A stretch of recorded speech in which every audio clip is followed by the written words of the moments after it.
വെഞ്ഞാറമൂട് കൂട്ടക്കൊലയ്ക്ക് പിന്നിൽ കുടുംബത്തിന്റെ സാമ്പത്തിക ബാധ്യതയെന്ന വാദങ്ങൾ തള്ളി പ്രതി അഫാന്റെ പിതാവ് അബ്ദുൾ റഹീം. പരിഹരിക്കാവുന്ന പ്രശ്നങ്ങളെ ഉണ്ടായിരുന്നുള്ളൂവെന്നും എന്താണ് സംഭവിച്ചതെന്ന് പോലീസ് കണ്ടെത്തട്ടെയെന്നും റഹീം മാധ്യമങ്ങളോട് പ്രതികരിച്ചു. ചികിത്സയിൽ കഴിയുന്ന ഭാര്യ ഷെമിയുടെ ആരോഗ്യനിലയിൽ പുരോഗതിയുണ്ടെന്നും റഹീം അറിയിച്ചു. ഷെമിയുടെ മൊഴി പോലീസ് നാളെ രേഖപ്പെടുത്തിയേക്കും.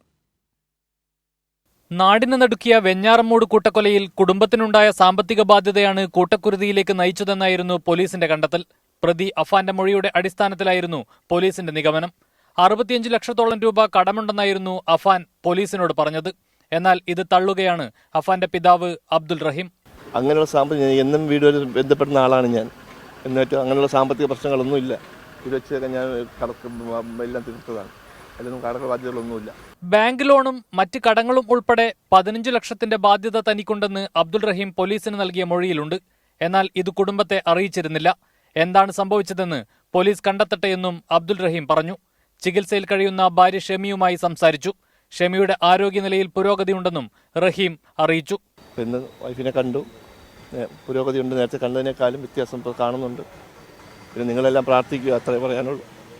മറ്റൊന്നും പറയാനുള്ള സാധ്യതയിലല്ല ഞാൻ.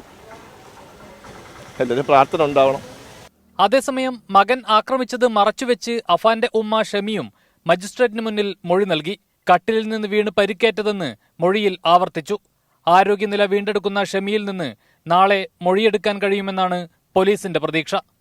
കൈരളി ന്യൂസ്, തിരുവനന്തപുരം.